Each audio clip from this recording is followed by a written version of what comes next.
Hello viewers, solution hub पर आप सभी का स्वागत है। तो जैसे कि आपने स्टार्टिंग में देख ही लिया है, एक नोट मैंने ऐड किया था कि डिस्क्रिप्शन में और कमेंट बॉक्स में आपको इसके वर्ड मीनिंग्स जो है मिल जाएंगे। जितना भी चैप्टर आज हम कवर करेंगे उतने तक के वर्ड मीनिंग आपको डिस्क्रिप्शन में और हमारे कमेंट बॉक्स में मिल जाएंगे, ताकि आपको दिक्कत ना आए। तो ये बात ज़रूर नोट कर लीजिए कि जितने भी वर्ड मीनिंग्स है या तो उनका स्क्रीनशॉट ले लीजिए दूसरे फ़ोन में, या फिर अपनी नोटबुक में लिख लीजिए, ताकि जहाँ पर भी आप पढ़ते हुए देखें इन वर्ड्स को, वहाँ पर इनका मीनिंग आप अच्छे से रेक्टिफाई कर सकें, तो दिक्कत नहीं आती है। और इसके अलावा डिस्क्रिप्शन में मैंने लिंक भी दे दिया है हमारी क्लास 11th की वुमन वर्ड्स बुक का, ताकि आपको ढूंढने में, सारे चैप्टर्स ढूंढने में दिक्कत ना आए। तो वो लिंक भी चेक कर लीजिएगा ताकि आपको ज़्यादा ढूंढना ना पड़े। तो चलिए स्टोरी स्टार्ट करते हैं। स्टोरी है हमारी short story the adventures of the three Gary debts, और इसके जो ऑथर हैं उनका नाम है आर्थर कैनन डॉयले। तो ये शॉर्ट स्टोरी है, कुछ ज़्यादा ही शॉर्ट है, बस 17 पेजों की है। तो चलिए पहले जो ऑथर का डिस्क्रिप्शन है वो पढ़ लेते हैं, ताकि आपको थोड़ा सा आइडिया मिल जाएगा कि स्टोरी किस पर या किस तरह की है।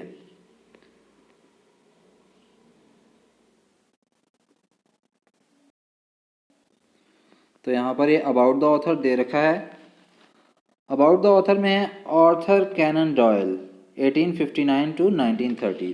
अब आर्थर कैनन डॉयल का बर्थ जो हुआ था वो हुआ था 1859 को, और डेथ कब हुई थी इनकी 1930 को।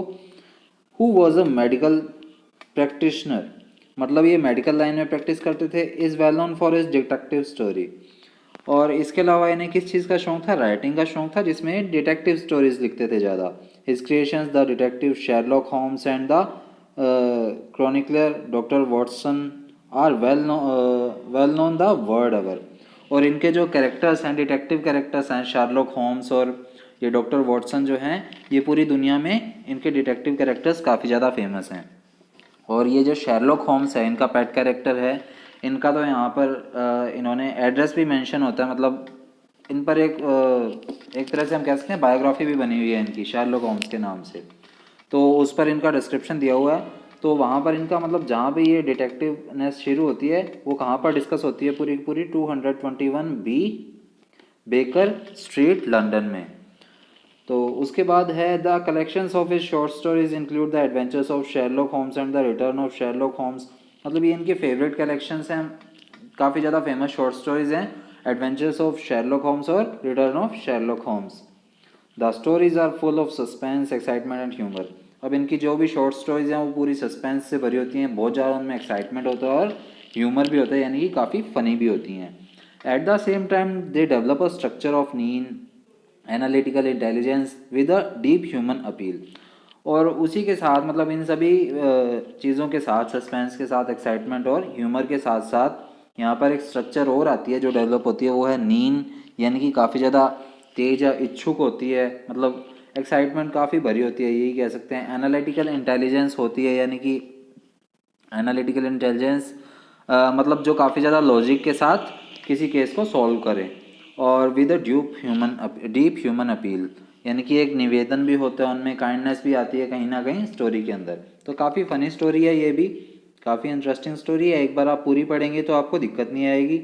ये स्टोरी लगभग 3-4 पार्ट्स लग जाएंगे पूरी में, क्योंकि काफ़ी बड़ी स्टोरी है। तो डिस्क्रिप्शन में मैं लिंक दूंगा, उस पर क्लिक कर लीजिएगा, आपको ज़्यादा ढूंढना नहीं पड़ेगा इनको। तो चलिए शॉर्ट स्टोरी को स्टार्ट करते हैं अब हम। तो चलो स्टार्ट करने से पहले भी थोड़ा सा और एक मैं हिंट दे देता हूँ यहाँ पर। जो हमने शेरलॉक होम्स पढ़ा है और डॉक्टर वॉटसन, ये कहाँ रहते हैं? 221 बी बेकर स्ट्रीट लंदन में। शेरलॉक होम्स डिटेक्टिव है, एक जासूस है, और डॉक्टर वॉटसन इनके पार्टनर हैं।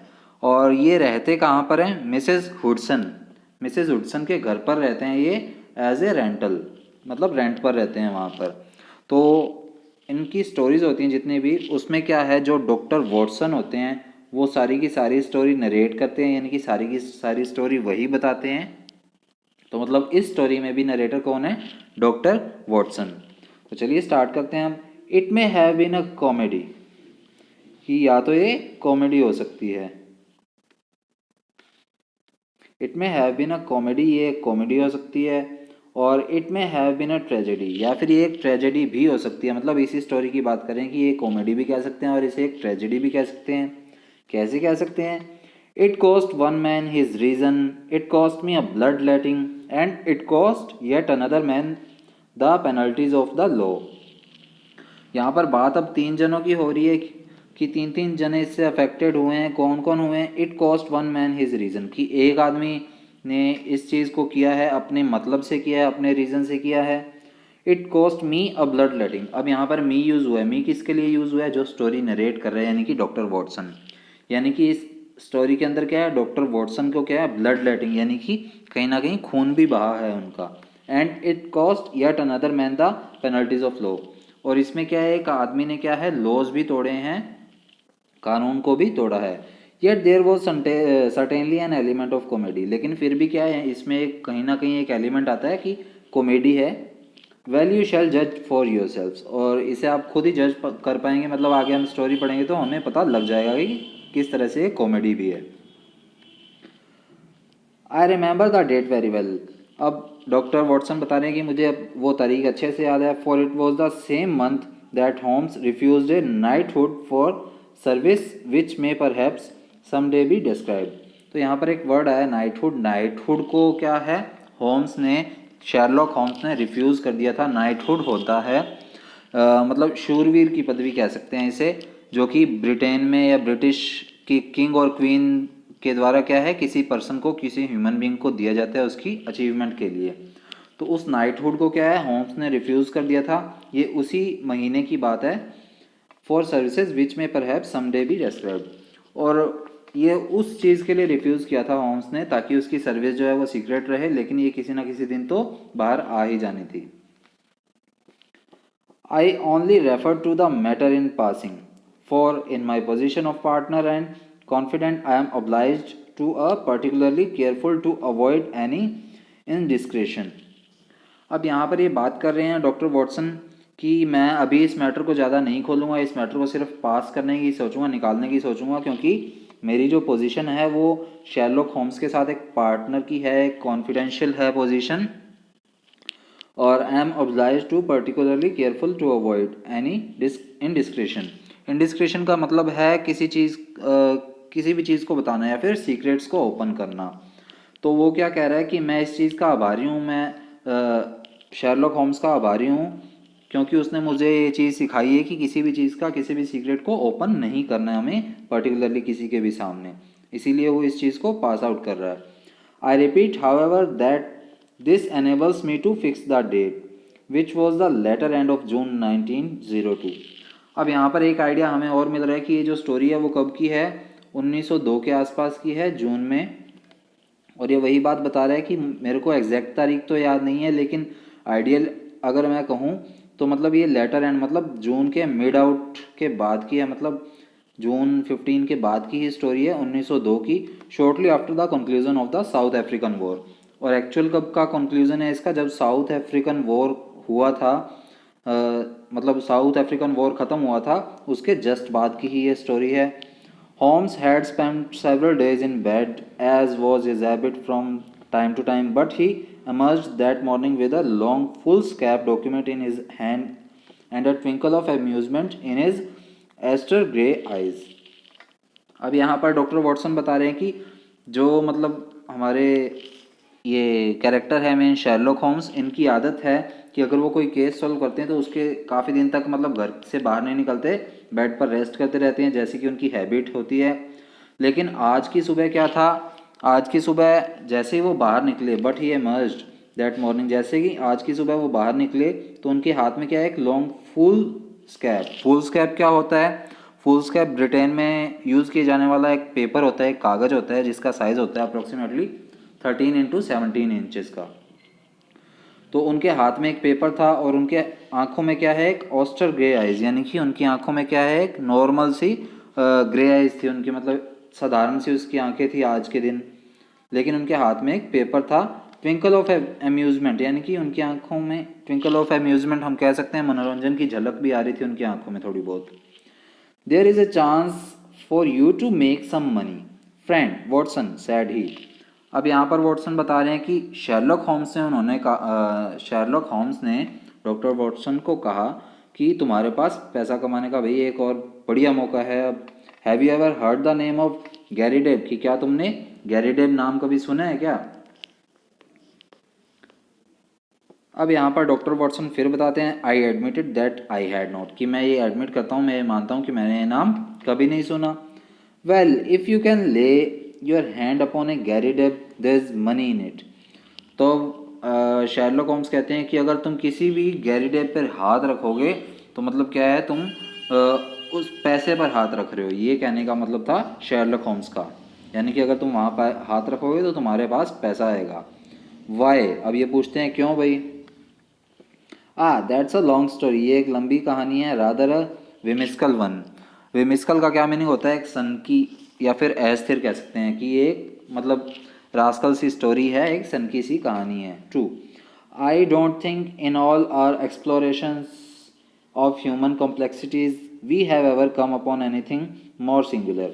और उसके बाद एक और हिंट क्या देते हैं शेरलॉक होम्स की, मुझे नहीं लगता कि आज तक की जितनी भी हमारी एक्सप्लोरेशंस हैं, कि जितनी भी खोजें हैं, उसमें मैंने कभी भी मतलब इस तरह के आदमी को, इस तरह के एक भी आदमी का नाम मैंने सुना हो। मतलब उन्हें एक हिंट दे दिया कि मैंने तो भाई ऐसा नाम नहीं सुना है, तुम्हें मिलता है तो तुम ढूंढ लो, पैसा आएगा तुम्हारे पास। The fellow will be here presently for cross examination, so I want open the matter up till he comes, but meanwhile that's the name we want.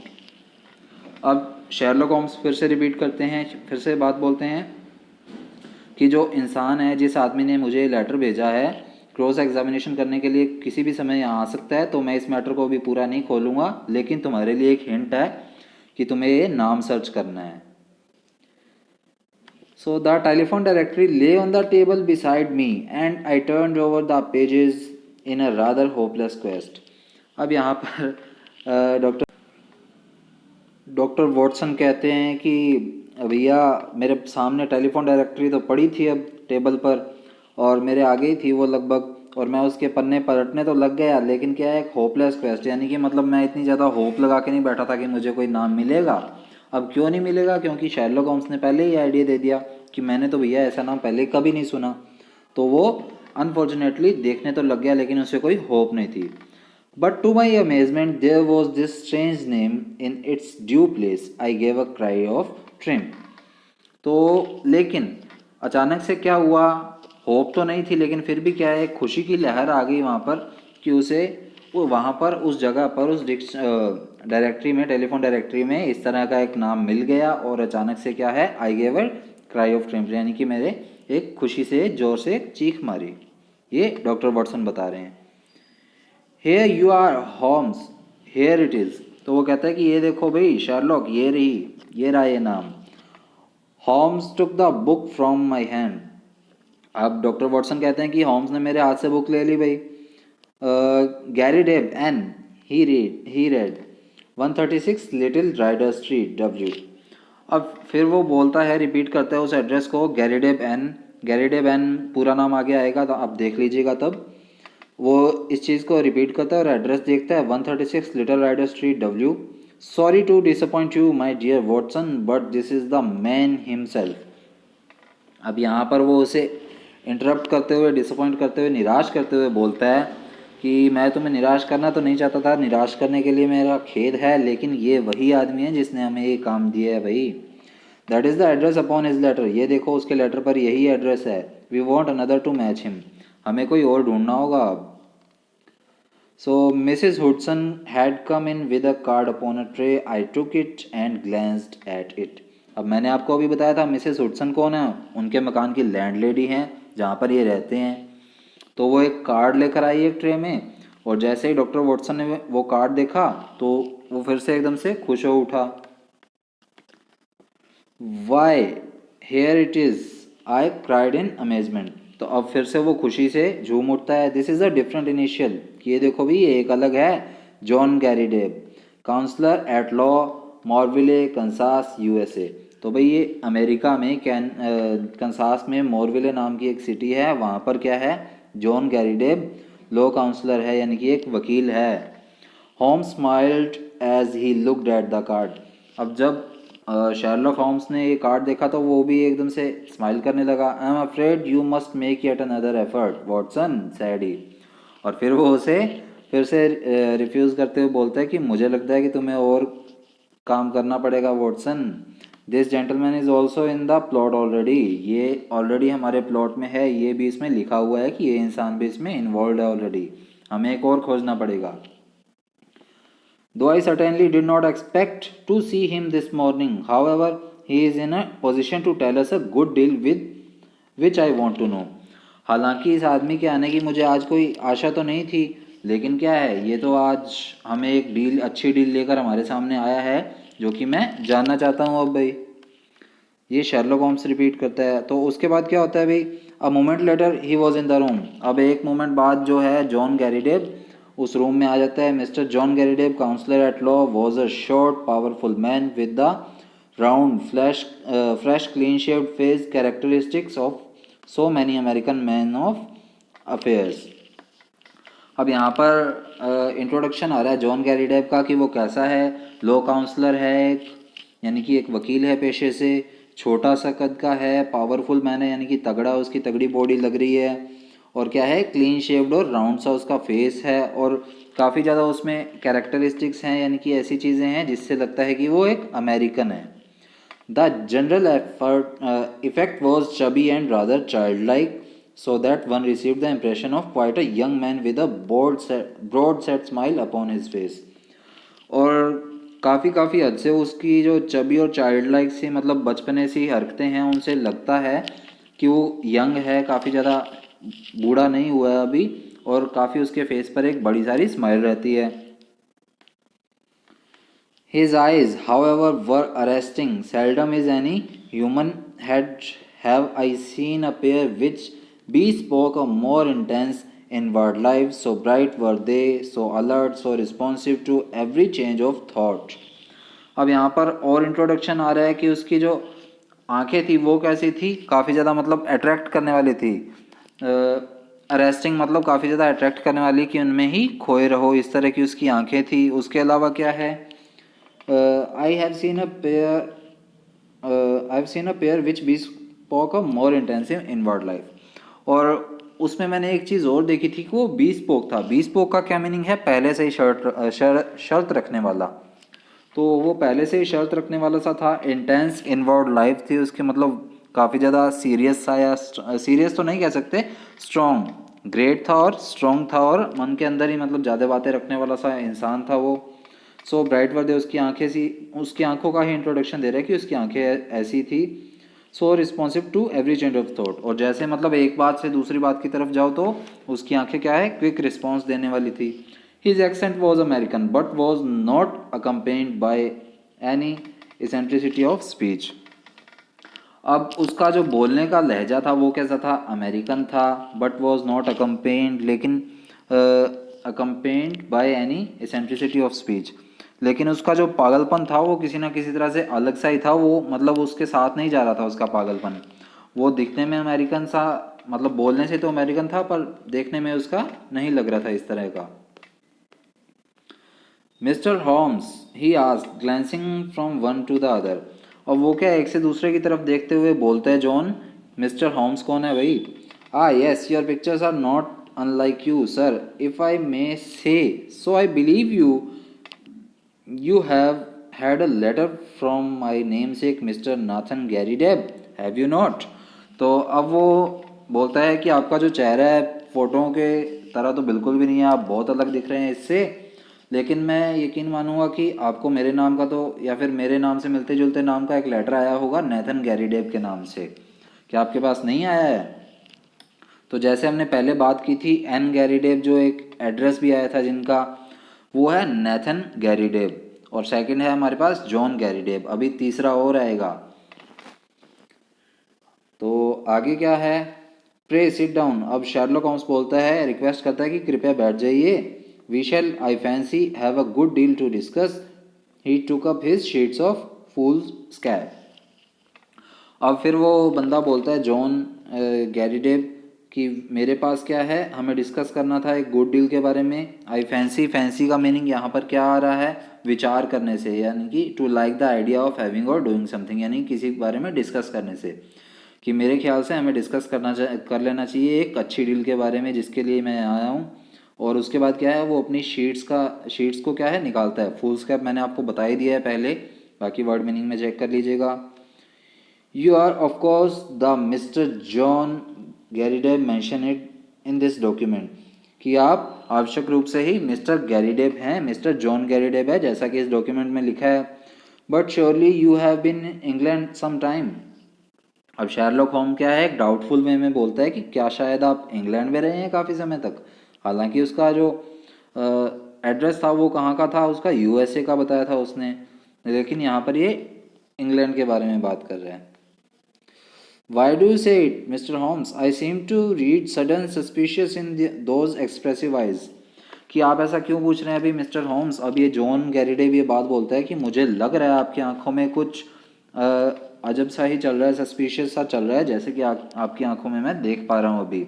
Your whole outfit is English. तो ये बोलते हैं अब Sherlock Holmes बोलते हैं कि आपकी पूरी जो वेशभूषा है, आपने जो पहन रखे हैं वो क्या है, पूरे इंग्लिश कपड़े हैं, इनके ब्रिटेन का ही लहजा है। Mister Garrideb forced a laugh. अब मिस्टर गैरीडेव, जॉन गैरीडेव जो है, उन्होंने धक्के से ही एक हंसी हंस दी छोटी सी, भाई I rid of your tricks, कि मैं आपकी जो ट्रिक्स हैं उन्हें समझ रहा हूँ mister Holmes, but I never thought I would be the subject of them. लेकिन मैंने कभी भी नहीं सोचा था कि मैं आपकी इन ट्रिक्स का एक सब्जेक्ट बनूंगा। Where do you read that, आपने ये सब कहाँ से सीखा है भाई। तो शेरलॉक होम्स बोलते हैं the shoulder cut of your coat, the toes of your boots, could anyone doubt it, कि आपके जो कोट पे ये शोल्डर कट हैं और उसके अलावा आपके जो बूट्स के, आपके जूतों के जो टोएज हैं, फीते हैं, कोई भी इन्हें देखकर डाउट करेगा कि आप अमेरिकन हैं या आप लंदन में रह रहे हैं काफ़ी समय से। Well well, I have no idea, I was so obvious a Britisher, but business brought me over here some time ago and so as you say my outfit is nearly all London। तो अब यहाँ पर बोलता है वो बंदा भाई, John जो है वो बोलता है कि मैं ब्रिटिशर नहीं हूँ किसी भी लहजे से, लेकिन बिजनेस मुझे यहाँ खींच लाया है किसी भी तरह से। मेरी वेशभूषा हालांकि अभी लंदन वाली सी लग रही है।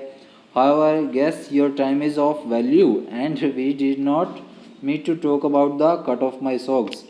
अब फिर वो जॉन गैरीमैन है, वो गैरीडेब बोलता है कि आपका समय जो है वो काफ़ी कीमती है मेरे ख्याल से, और हम यहाँ पर इन बातों को मेरे जूतों के या फिर मेरे जुराबों के कट वगैरह के लिए या फिर मेरे शोल्डर्स के कट वगैरह के लिए बातें करने के लिए इकट्ठा नहीं हुए हैं। What about getting down to that paper you hold in your hand, जो आपके हाथ में पेपर है उस पर जो लिखा हुआ है उसका क्या होगा, अगर हम इन बातों के बारे में सोचेंगे तो।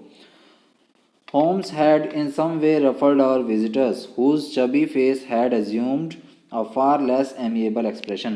तो अब डॉक्टर वॉटसन ये बोल रहे हैं, रफल्ड का क्या मीनिंग होता है। रफल्ड का मीनिंग होता है किसी को भी एनॉय करना, किसी को भी इरिटेट करना। तो बोलते हैं डॉक्टर वॉटसन की जो हमारे शेरलॉक होम्स हैं वो क्या है, उस हमारे विजिटर को यानी कि जॉन गैरीडेब को क्या है, एनॉय कर रहे थे किसी भी तरह से। उसका जो फेस है, चबी फेस है, had assumed a far less amiable expression, और उस पर क्या है, मिलनसार एक्सप्रेशन से थे। एमिएबल यानी कि मिलनसार, एमिएबल एक्सप्रेशन से थे, लेकिन अब क्या वो उसे एनॉय कर रहा है। Patience patience mister Garrideb said my friend in a soothing voice. अब यहाँ पर सूथिंग वर्ड आया। सूथिंग का मीनिंग होता है टू मेक समबडी काम और लेस अपसेट, यानी कि किसी को शांत करना। तो शेरलॉक होम्स जो है वो जॉन गैरीडेब को बोलते हैं कि अरे भाई थोड़ी तसल्ली रखो, शांत हो जाओ। Doctor Watson would tell you that these little digressions of mine sometimes prove in the end to have some bearing of on the matter। मेरे जो खास मित्र हैं डॉक्टर वॉटसन है, ये आपको बता देंगे कि ये मेरी जो छोटी छोटी लिटिल डिग्रेशंस हैं, मेरी ये छोटी छोटी भटकाने वाली, विचलन करने वाली चीज़ें हैं, ये अंत में ले जाकर क्या करती हैं, उस मैटर पर क्या करती हैं, बियरिंग कर देती हैं, यानी कि किसी न किसी तरह उससे कनेक्शन बना लेती हैं। But why did mister Nathan Garrideb not come with you. तो अब भाई साहब फिर से सवाल शुरू हो जाते हैं कि लेकिन नेथन गैरीडेब आपके साथ क्यों नहीं आए भी। तो आगे क्या होता है, why did he ever drag you into it at all. तो अब हमारे जो भाई साहब होते हैं जॉन गैरीडेब, ये कहते हैं कि जो मतलब हमारे नेथन गैरीडेब हैं वो इन सब में आपको लेकर ही क्यों आए हैं, आप तो इतना इरिटेट कर रहे हो। With a sudden outflame of anger, मतलब गुस्सा दिखाते हुए ये सब बोलता है। What in thunder had you to do with it? Here was a bit of professional business between two gentlemen, and one of them must need call in a detective. I saw him this morning and he told me this full trick he had played on me, and that's why I am here. But I feel bad about it all the same. अब यहाँ पर ये किसी ना किसी तरह ना Gary Depp जो है कटाक्ष कस रहा है इस पर कि हमें इन सब की ज़रूरत नहीं थी, लेकिन एक बिज़नेस की वजह से हम दो आदमियों को इकट्ठा होना पड़ा है, जिसमें से एक को क्या है डिटेक्टिव हायर करना था, तो उन्होंने कर लिया किसी ना किसी तरह, अपनी फुलिश ट्रिक में मुझे फंसा लिया और इस वजह से ही मैं यहाँ पर आया हूँ। लेकिन अब क्या मुझे बहुत बुरा फील हो रहा है, उनके साथ भी और आपके साथ भी। मतलब वो एक तरह से उनकी इंसल्ट कर रहा है। There was no reflection upon you. तो शेरलॉक होम्स कहते हैं आप पर कोई असर तो नहीं दिख रहा है इसका mister Garrideb. It was simply zeal upon his part to gain your end, an end which is I understand equally vital for both of you. अब यहाँ पर कुछ मीनिंग्स हैं, जैसे कि यहाँ पर आया वर्ड जील। जील का मतलब है उत्साह या जोश या किसी चीज़ के लिए एक्साइटमेंट होना, तत्पर होना। और दूसरा है वाइटल। वाइटल का मीनिंग है इम्पोर्टेंट या फिर महत्वपूर्ण कह सकते हैं। तो यहाँ पर इसका पूरा मीनिंग क्या है कि आप पर इस चीज़ का कोई रिफ्लेक्शन तो नहीं दिख रहा मिस्टर गैरी डेप। और ये क्या है, it was simply zeal upon his part to gain your end, कि वो किसी ना किसी तरह आपको एक एंड तक ले जाना चाहता है, एक अंत तक ले जाना चाहता है जो कि उत्साहपूर्ण हो, काफ़ी उसमें जोश भरा हो और जिससे कि आप दोनों को ही फ़ायदा होने वाला हो। He know that I had means of getting information and therefore it was very natural that he should apply to me. और वो कहते हैं कि जो हमारे दूसरे भाई साहब हैं नेथन गैरी डेप, उनको लगा होगा कि मैं किसी ना किसी तरह इसमें आपकी हेल्प कर सकता हूँ इन्फॉर्मेशन ढूंढने में, इसीलिए नेचुरल सी बात है कि इन्होंने मेरे लिए अप्लाई किया, यानी कि मुझ तक अपनी पहुँच दिखाई।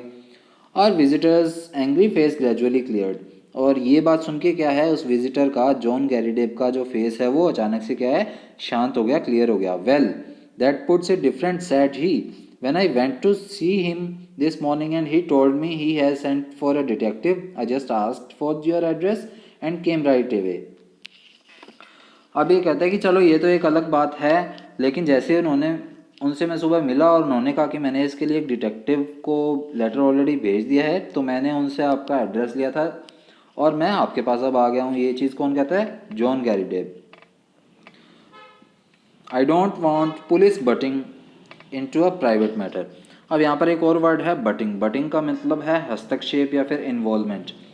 अब जॉन गैरी डेप कहता है कि मुझे इस प्राइवेट मैटर में पुलिस की कोई भी हस्तक्षेप नहीं चाहिए, पुलिस की कोई भी इन्वॉल्वमेंट नहीं चाहिए। But if you are content just to help us find the man, there can be no harm in that.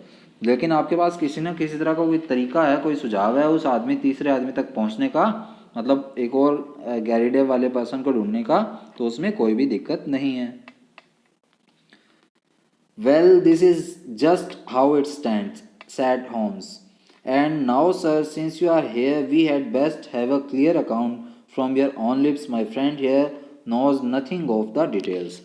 तो अब कहता है well that is just how it details, यानी कि ये तो चलो एक जैसी बात है, जो भी है, मतलब पुलिस है चाहे जो मर्जी है, ये होम्स बोलते हैं। और फिर कहते हैं कि चलो अब आप यहाँ हैं तो, और आपके मुंह से ही सारी बातें हमने सुन ली हैं, तो हमें कोई दिक्कत नहीं होने वाली है ज़्यादा। लेकिन मेरे जो दोस्त हैं, मेरे जो प्रिय मित्र हैं डॉक्टर वॉटसन, उनको ज़्यादा डिटेल नहीं पता है इस बारे में।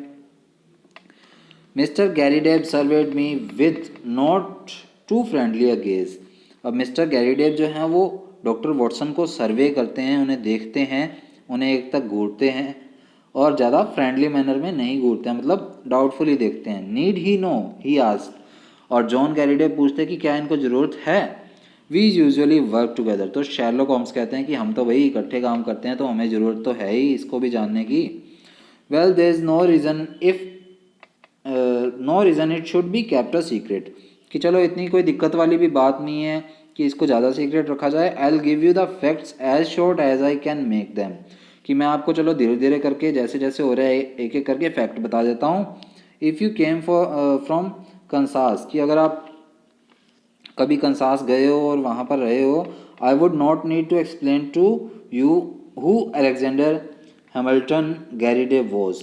तो आपको ज़्यादा दिक्कत नहीं आएगी ये जानने में, या आप अगर वहाँ गए हो तो आपको पता होगा कि अलेक्जेंडर हैमिल्टन गैरीडेब कौन है या कौन थे, सॉरी वो आया तो कौन थे।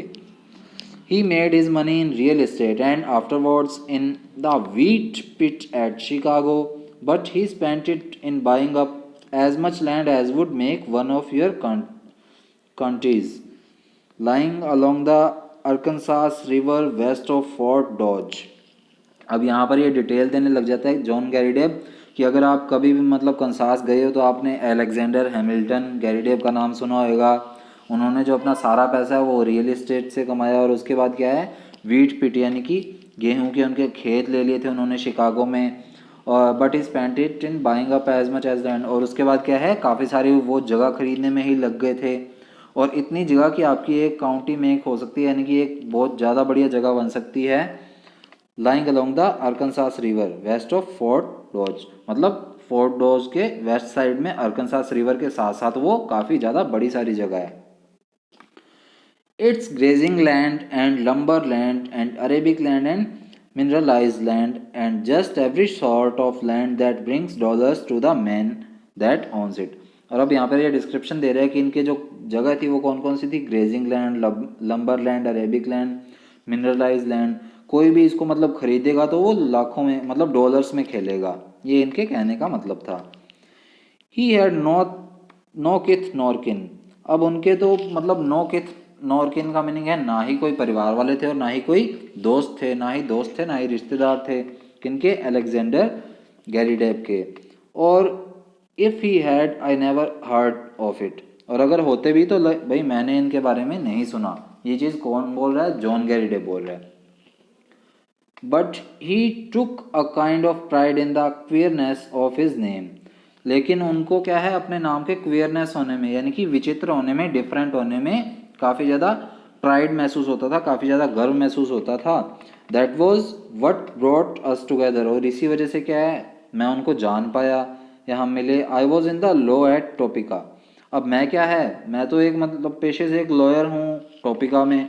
And one day I had a visit from the old man and he was tickled to death to meet another man with his own name, और वो जो आदमी है अलेक्जेंडर वो क्या है अपने ही सरनेम वाले एक और आदमी से मिलने के लिए, मतलब और आदमी से मिलने के लिए क्या है काफ़ी ज़्यादा टिकल कर रहा था, टिकल टू डेथ यानी कि मरे ही जा रहा था, यानी कि प्रसन्न हो रहा था, उसके खुशी के मारे मरना कह सकते हैं।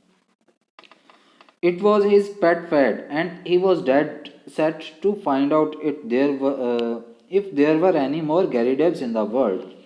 अब यहाँ पर वो क्या बता रहे हैं कि डेड सेट एक वर्ड शायद यहाँ पर आया था अभी, हाँ ये रहा डेड सेट। डेड सेट का मीनिंग होता है एब्सोल्युटली, और फैड का मीनिंग, फैड अभी स्टार्टिंग में आया था it was his pet fad, तो फैड का मीनिंग है सनक, यानी किसी चीज़ की अपने को चुल मचने लग जाती है ना। तो ये कह रहे हैं कि उनको क्या है उस चीज़ की एक चुल मच गई थी, उनको जानना था कि दुनिया में और भी कोई गैरीडेब रहता है क्या। Find me another sad he, और कहता है कि अगर वो कोई है तो मुझे ढूंढ कर ला कर दो। I told him I was a busy man and could not spend my life hiking round the world in search of Garridebs. तब मैंने उनको क्या जवाब दिया था, जॉन गैरीडेब ये बात बोल रहा है कि अलेक्जेंडर ने मुझे ये सब कहा था जब कि मुझे जानना है मेरे सरनेम वाले और भी कोई हैं, और वो मेरे पास आए थे तो मैंने उनको कहा कि मैं तो भैया एक पेशे से लॉयर हूँ और मेरी लाइफ काफ़ी ज़्यादा बिजी है और मैं ये गैरीडेब वगैरह ढूंढने के लिए इतना भी वेला नहीं हूँ। Nonetheless, said he, that is just what you will do if things pan out as I planned them. और तभी क्या है यहाँ पर पैन आउट वर्ड आया है, पैन आउट का मीनिंग होता है सफल होना। तो इतने में ही क्या हुआ, उन्होंने अलेक्जेंडर ने बोला कि अगर तुम मेरे तरीके से चीज़ें करोगे और अगर वो सक्सेसफुल हो जाती हैं तो तुम्हारे लिए बहुत ही बढ़िया होगा। I thought he was joking, पहले मुझे लगा कि वो मजाक कर रहा है, but there was a powerful lot of meaning in the words as I was soon to discover. लेकिन जब बाद में मैंने इसके बारे में खोज की तो मुझे पता लगा कि उनकी बातों के पीछे कितना मतलब पावरफुल मीनिंग था उनका। For he died within a year of saying them and he left a will behind him.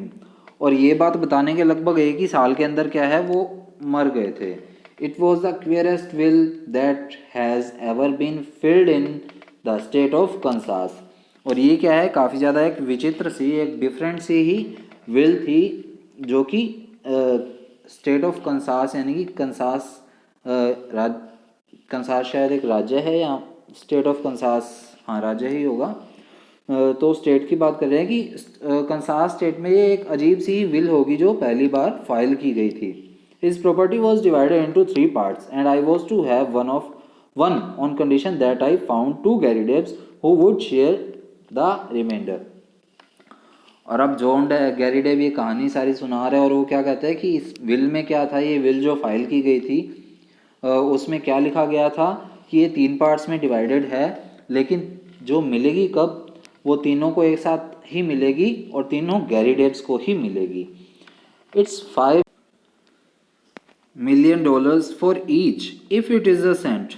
और अब यहाँ पर ये बता रहे हैं कि ये जो संपत्ति है ये कितनी है, 50 लाख एक आदमी के लिए आती है। मतलब अगर हम 3 हिस्सों में भी लेते हैं तो सबको 50-50 लाख डॉलर संपत्ति मिलेगी, 5 million. But we can't lay a finger on it until we all 3 stand in a रो।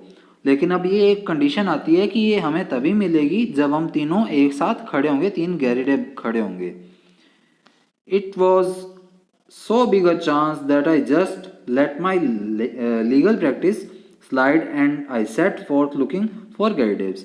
और ये क्या था, मेरी एक लीगल प्रैक्टिस में, यानी कि मेरे पूरे जीवन में एक बहुत बढ़िया चांस था मुझे खुद को बढ़ाने का, और इसीलिए क्या है, मैं गैरीडेब्स को ढूंढने में लग गया।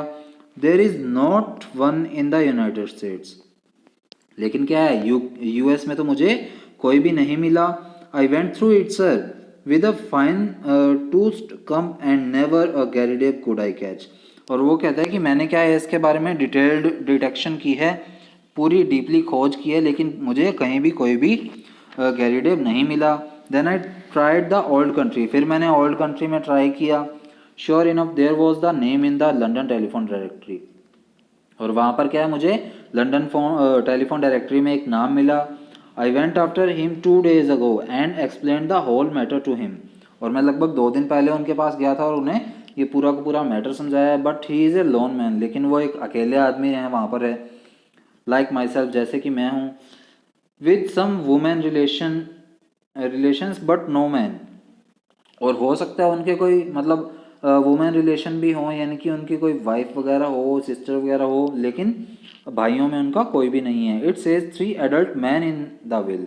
और जो संपत्ति बनाई गई है उसमें स्पष्ट रूप से लिखा गया कि 3 जो है 3 एडल्ट मैन होने जरूरी हैं। So you see we still have a vacancy and if you can help to fill it we will be very ready to pay your charges. और फिर ये बोलता है जॉन गैरीडेब कि अगर आप इस वैकेंसी को फिल करने में, मतलब ये हमारे पास अब ये वैकेंसी है और अगर आप इसे फिल करने में हमारी हेल्प करेंगे तो आपके जितने भी चार्जेस होंगे हम देने के लिए तैयार हैं भैया। Well Watson said Holmes with a smile, I said it was rather whimsical, did I not? I should have thought, sir, that your obvious way was to advertise in the agony columns of the papers। तो वो बोलता है कि well Watson और Holmes ये बोलते हैं Watson एक बड़ी सारी स्माइल के साथ कि ये मुझे क्या है, एक मतलब अजीब सा ही लग रहा है, सन की सी अस्थिर से चीज़ लग रही है। विमिस्कल मैंने आपको पहले भी बताया था, सन की लगना। क्या क्या तुम्हें क्या मुझे नहीं लग रही? I should have thought sir.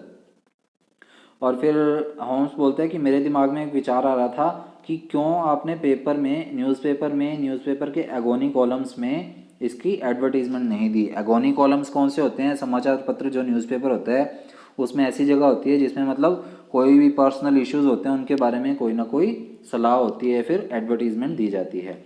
I have done that mister Holmes, no replies. और फिर वो जॉन गैरीडे बोलता है कि मैंने ये भी करके देख लिया शेरलॉक जी। और फिर उसके बाद शेरलॉक होम्स का कोई रिप्लाई नहीं आता। Dear me, well it is certainly a most curious little problem. और उसके बाद शेरलॉक होम्स बोलता है कि चलो ठीक है, ये मुझे एक अलग सी ही अजीब सी ही प्रॉब्लम लग रही है। I may take a glance at it in my leisure. By the way it is curious that you should have come from Topeka. और उसके बाद वो बोलता है एक टुक नज़र लगा के कि मतलब यहाँ पर एक वर्ड है लेज़र। लेज़र का मीनिंग है खाली समय, कि मैं इस पर खाली समय में फुर्सत में इसे देख लूँगा।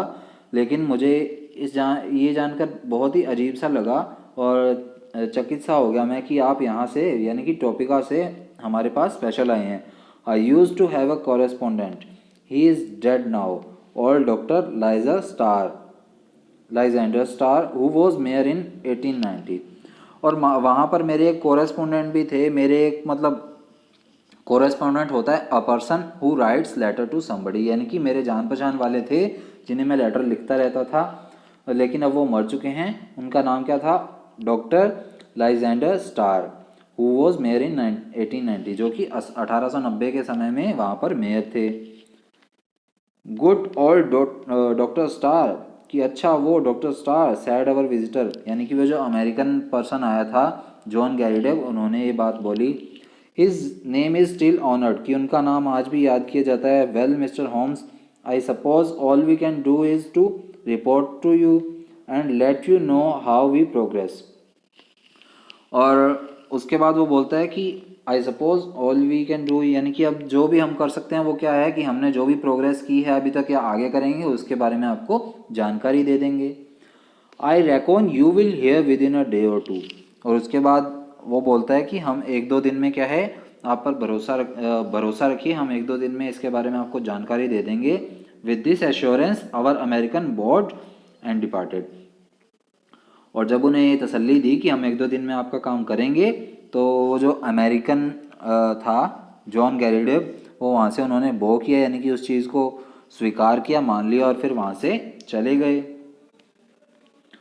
Holmes had lit his pipe, अब होम्स जो है अपनी पाइप को, यानी कि वो कुछ या तो पी रहे होंगे या फिर ड्रिंक कर रहे होंगे कुछ ना कुछ, तो उन्होंने वो अपनी पाइप ली। And he sat for some time with a curious smile upon his face, और कुछ समय तक अजीब सी ही हंसी, विचित्र सी हंसी अपने फेस पर रखे। Well I asked at last I am wondering Watson, just wondering. और उसके बाद क्या है, मैंने जो लास्ट में पूछा वह वाटसन, क्या तुमने ध्यान दिया उस पर? आई एम वॉन्डरिंग, मैं क्या है, मैं तो उस मतलब वो खुद में ही बदबुदाने लग जाता है। वॉन्डरिंग का मतलब होता है to want to know something और to ask yourself question about something, यानी कि किसी चीज़ के बारे में खुद से ही बड़बड़ाते रहना। तो वो वॉन्डरिंग करने लग गया। एट वट, अब वो किस पे वॉन्डरिंग कर रहा था? Holmes took his pipe from his lips, अब उसने जो उसके लिप्स में, उसके मुंह में कुछ पाइप थी वो निकाली बाहर। I was wondering Watson what on earth could be the object of this man in telling us such a rigmarole of lies. अब वो इस चीज़ से काफ़ी ज़्यादा हैरान हो रहा था और क्वेश्चन कर रहा था। रिगमेरोल क्या होता है? अनाप शनाप होना या फिर झूठ पर झूठ बोलना, कि कोई आदमी जो हमारे सामने बैठा था वो इतने ज़्यादा झूठ पे झूठ कैसे बोल सकता है। I nearly asked him so for there are times when a brutal frontal attack is the best policy, कि I nearly asked him so, कि मैंने उससे कितनी बार पूछा, लेकिन क्या है वो तो लगातार ही मतलब मुंह पर ही सामने से ही झूठ पे झूठ बोले जा रहा था।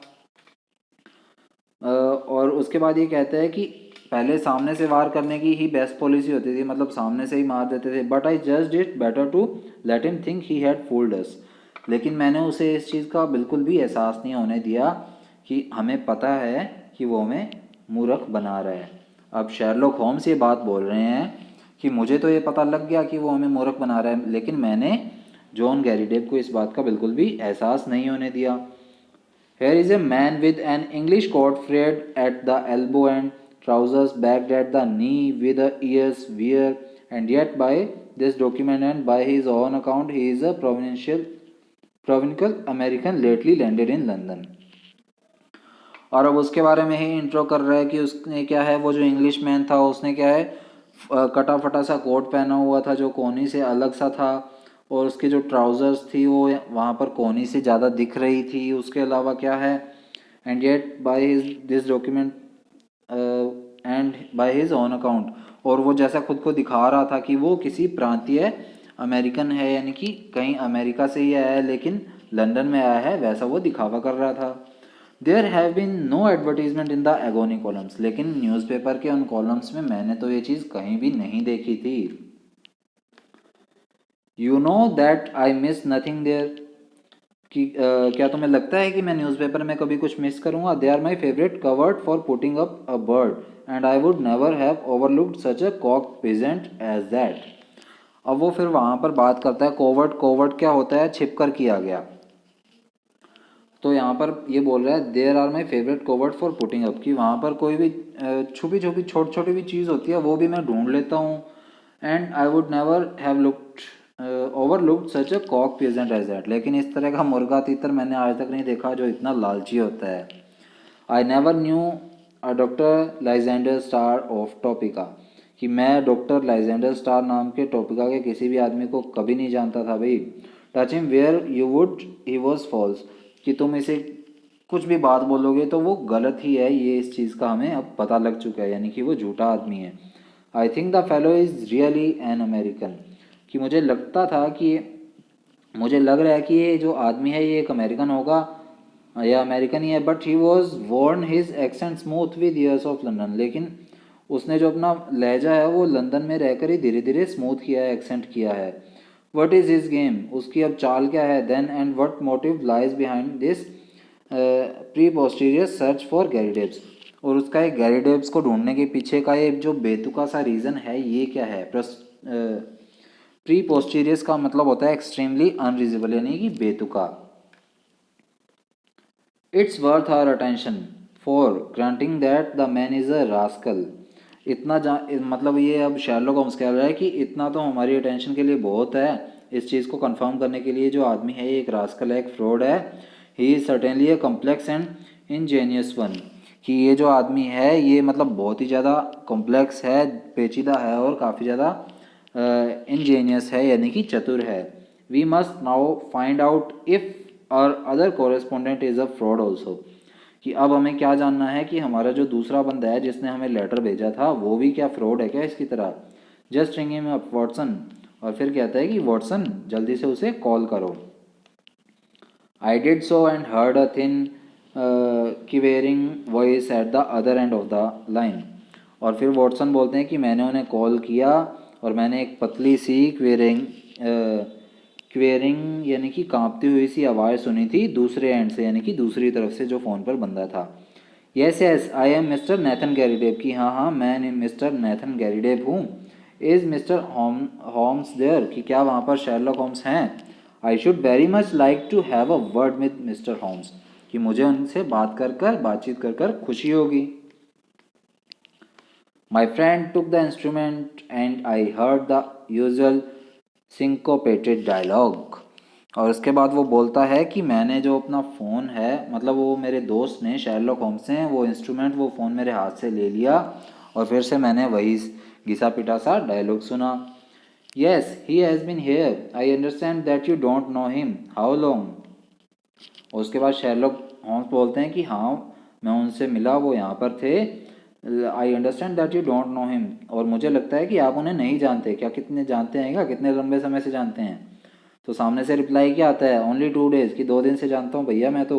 Yes yes of course it is a most captivating prospect, कि ये तो क्या है। और उसके बाद ये बोलते हैं कि हाँ हाँ ये जो उसने मेरे सामने जो प्रोस्पेक्ट रखा है ये काफ़ी ज़्यादा आकर्षित करने वाला है, एकदम से अट्रैक्ट करने वाला है। Will you be at home this evening, और उसके बाद बोलते हैं कि क्या आज आप शाम को घर पर होंगे। I suppose your namesake will not be there, और मैं आशा करता हूँ कि आपके जो नाम का दूसरा बंदा है मिस्टर जॉन गैरीडे वो वहाँ पर नहीं होंगे।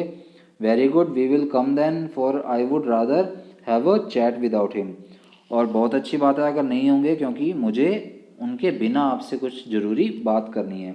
Doctor Watson will come with me, और डॉक्टर वॉटसन जो हैं वो मेरे साथ आएंगे। I understood from your note that you did not go out often, और मेरे हिसाब से मेरे पास जो इन्फॉर्मेशन है उसके हिसाब से तो क्या है आप ज़्यादातर बाहर जाते ही नहीं हैं। Well we shall be round about 6, चलो ठीक है हम 6 बजे के आसपास आएंगे। You need not mention it to the American lawyer, और आपको इसके बारे में अमेरिकन लॉयर को यानी कि जॉन गैरीडेव को बताने की ज़रूरत नहीं है। वेरी गुड, गुड बाय, बहुत अच्छी बात है, चलिए गुड बाय। और इसी के साथ आज हमने 6 पेज कर लिए हैं, तो आज की वीडियो भी काफ़ी लंबी हो गई है। जैसे मैंने आपको बताया कि 3-4 पार्ट्स में करेंगे, तो ये आगे नेक्स्ट कंटिन्यू करेंगे सेकंड पार्ट में। तो मिलेंगे सेकंड पार्ट में, तब तक के लिए goodbye, thank you, have a good day.